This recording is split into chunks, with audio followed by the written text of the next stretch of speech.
Hi, my name is Ida, and in this video I will give the answers to your questions, because that's how Q&A works. But yeah, I'm doing a Q&A to celebrate 3,000 subscribers for this channel, so thank you so much for being here.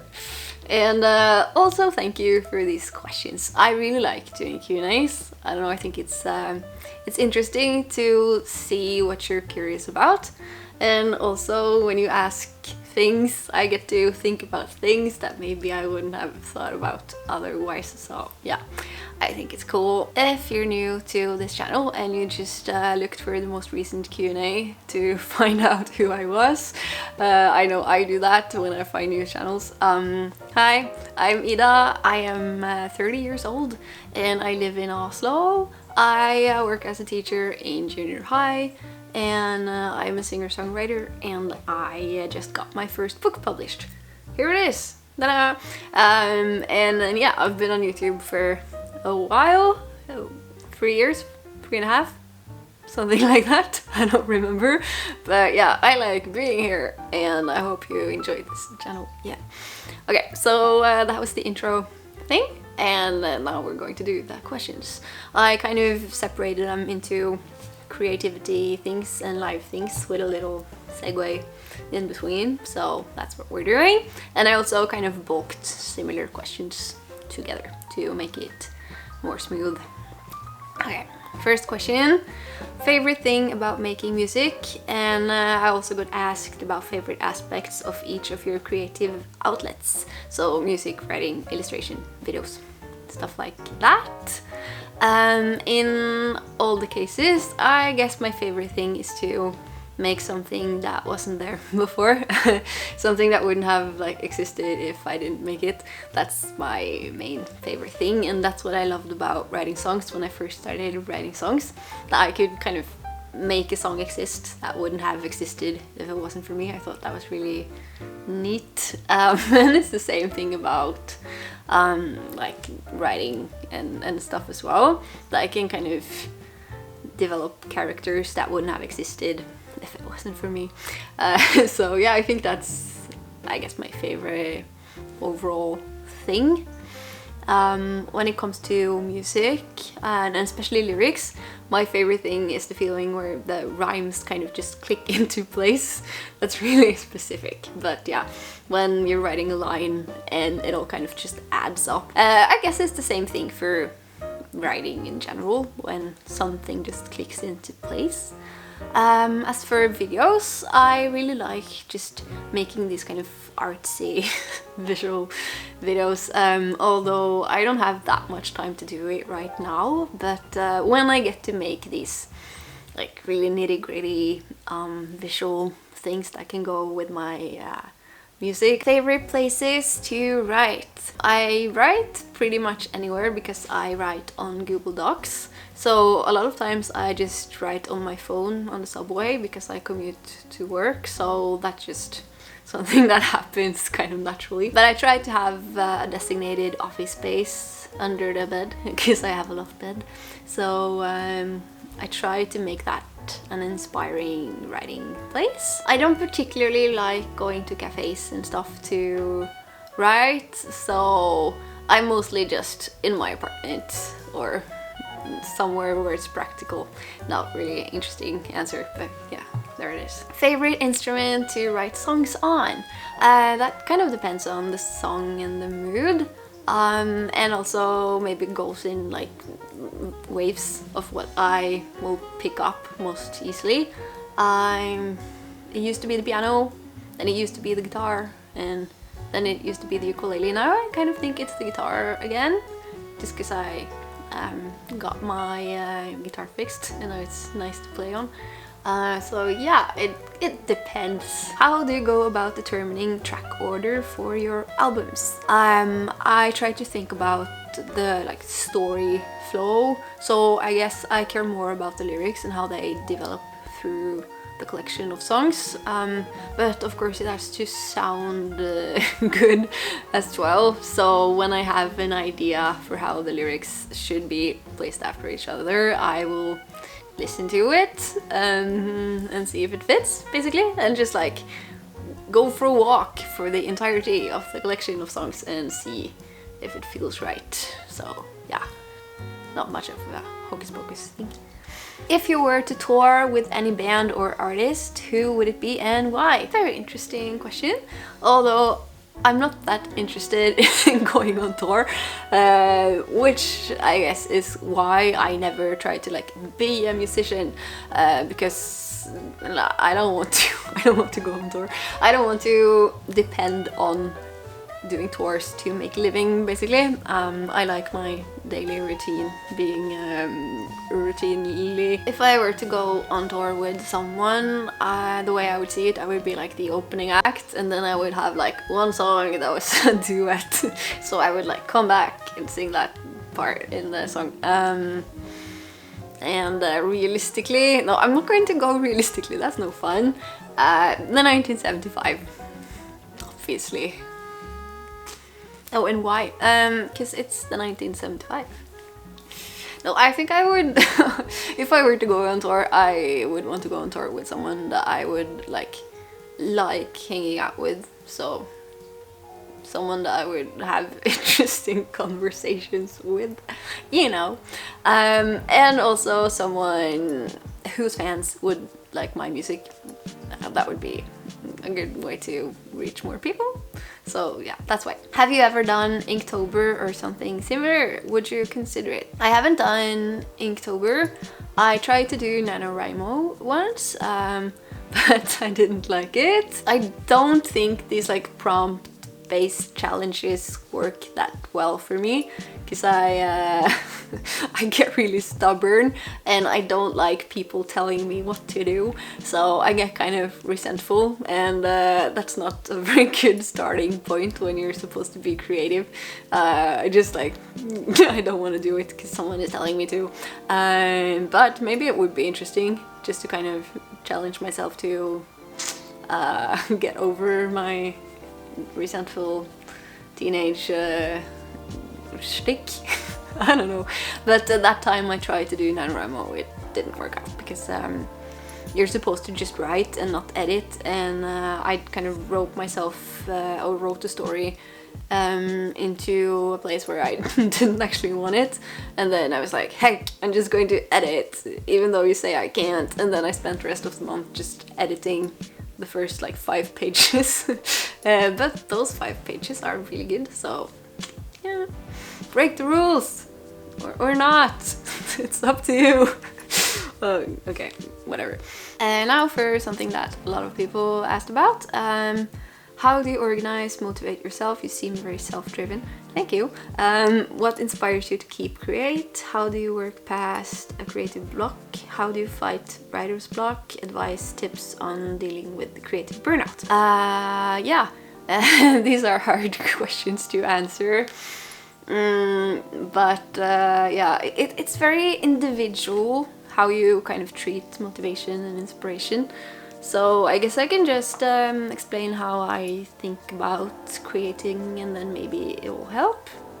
Maybe. The first thing is that I don't think that motivation is that big of a struggle for me, because time is like a bigger struggle. So whenever I have time in my calendar, I will usually schedule something in, and then I will know what to do because it says so in my calendar. I'm supposed to be writing, okay, let's do it. And then of course writer's block or creative block, I'm going to sound like a robot, but I don't know if I know what that is. And it's not like I always want to write just because it's in my calendar, but if I don't want to do it, then I will have to decide if I'm going to do it anyway, or if I'm going to not do it. And those are kind of the alternatives. Usually I will decide to do it anyway. I guess I treat all of the tasks that I have to do as equally important, even if it's someone else telling me to do it, or if it's just myself without a deadline. I still treat it as important enough to kind of be in my calendar, and I treat it like work, so even if I don't want to do it, I still have to do it. Sometimes I don't want to go to work and teach, but I do it anyway. And if I have planned out that I'm going to do some songwriting and I don't want to do it, then I have to decide if I'm going to do it anyway or if I'm going to not do it. And if I decide to not do it, then I know that that was a conscious decision and maybe it wasn't that important for me just then, and I will have to do something else instead. But usually if I have set a goal, then I know that that is, you know, important to me to finish. So maybe that's what's motivating to me, that I have decided that it's a job and I have to do it because I'm so stubborn.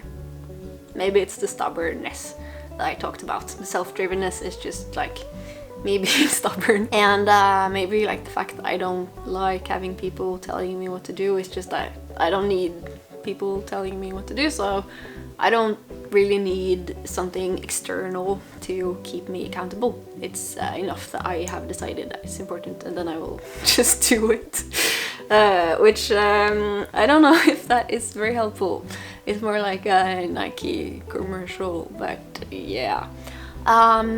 Maybe if you find yourself deciding not to do a lot of the project that you thought you wanted to do, then maybe you didn't want to do it just like that. Maybe you need to brainstorm again what you actually want to do, and there could be like another angle or another way to do something that will seem more right to you, maybe. Thank you for coming to my TED Talk. Yeah, sorry if it wasn't helpful, but maybe it was. Maybe, hopefully. Let's take the next question.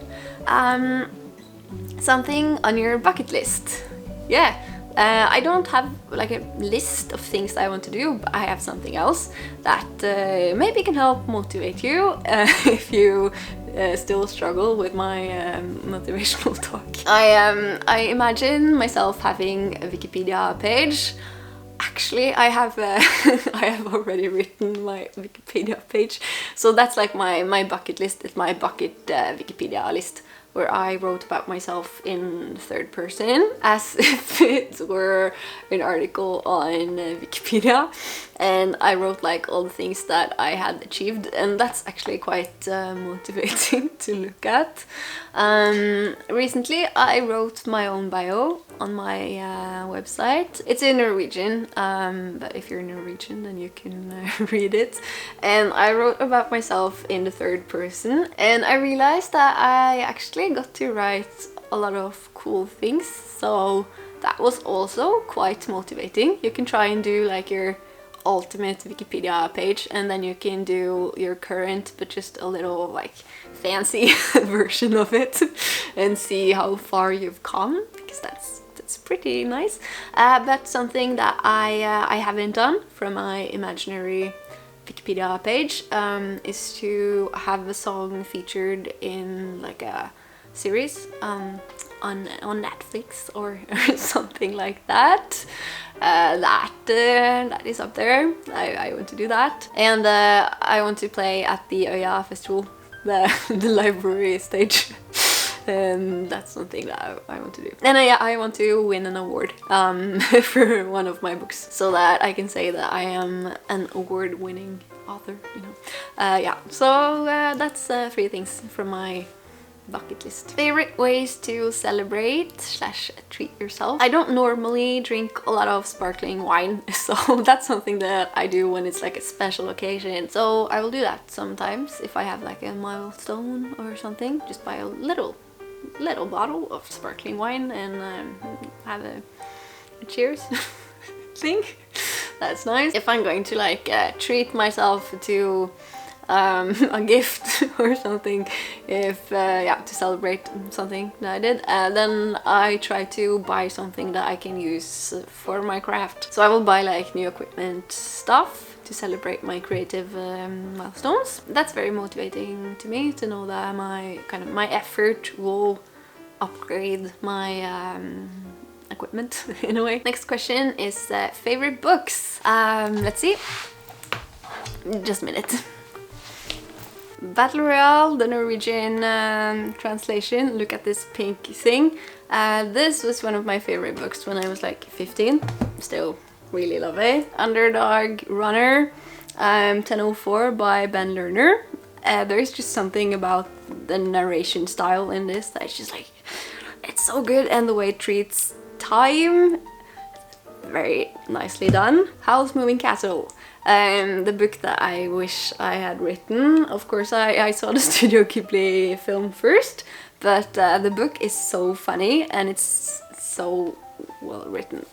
If you haven't read it, then you really should. Favorite Norwegian book? Naive Super by Alno. I really like Alno. All these books are on my list of favorite books. Also Nick Hornby, somewhere back here. Almost all these books are of my favorite. I just really like all his writing. Current favorite song? I guess Regulars by Ali X. I listened to it a lot when I was finishing this book. There's just something about the atmosphere in the video, music video, and in the song that fitted the atmosphere that I was trying to create. So yeah, and I ended up really liking it. It's something that I wish that I could have made, so yeah. How do you stick to the vegan diet? Do you prepare everything yourself, or do you have appropriate menus at the canteen at work? Favorite recipe or cookbook? I used to really like to cook and I still kind of do, but it's something that I don't prioritize when it comes to time. So we've actually had a lot of takeaway recently. So yeah, I don't make all the food myself anymore. When I do, I like to make Indian or Asian food. Something where it's everything in one pot. I don't have like one favorite recipe, but I guess my overall tip is to use kind of authentic spices.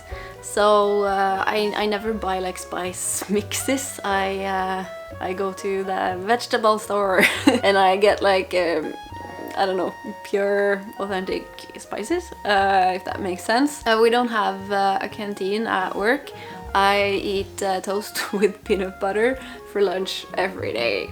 So yeah, not that interesting. It's very good, but I try to not eat so many beige things. I don't like to eat food that is beige. I like to eat food that has color.